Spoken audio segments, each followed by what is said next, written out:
बहुत समय पहले की बात है। विंध्याचल पर्वतों के बीच बसा था राज्य सुरभीपुर, जहाँ का राजा राजदेव अपने शौर्य, धन और शक्ति के लिए प्रसिद्ध था। उसकी सेनाएं अजेय थीं, खजाना भरा हुआ था और प्रजा भय से उसका आदेश मानती थी। लेकिन इन सब के साथ राजा के हृदय में एक दोष भी था, अहंकार। राजा राजदेव स्वयं को देवताओं से कम नहीं समझता था। वो कहा करता, मेरे राज्य में देवताओं की क्या आवश्यकता, मैं ही सबका पालन करता हूँ। एक दिन दरबार में एक वृद्ध साधु आए, फटे वस्त्र, हाथ में कमंडल, आंखों में अद्भुत शांति। साधु ने कहा, राजन, अहंकार मनुष्य का सबसे बड़ा शत्रु है, इसे त्याग दीजिए।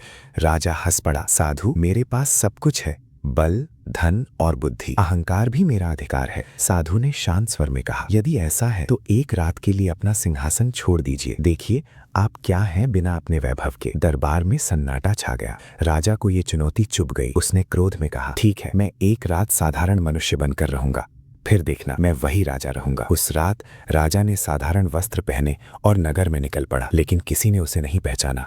एक द्वार पर उसने भोजन मांगा, उसे भगा दिया गया। एक सराय में आश्रय मांगा, उससे मजदूरी करवाई गई।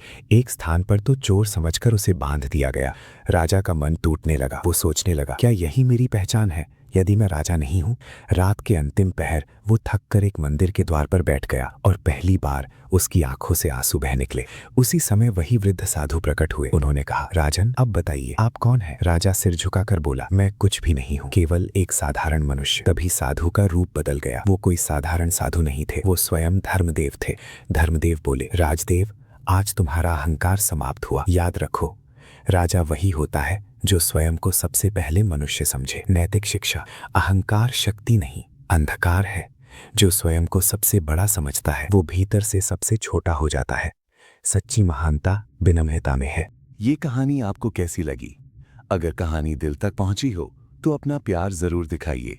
वीडियो को लाइक करें, अपने दोस्तों के साथ शेयर करें और ऐसी ही कहानियों के लिए चैनल को सब्सक्राइब करना ना भूलें। आप सभी का दिल से आभार।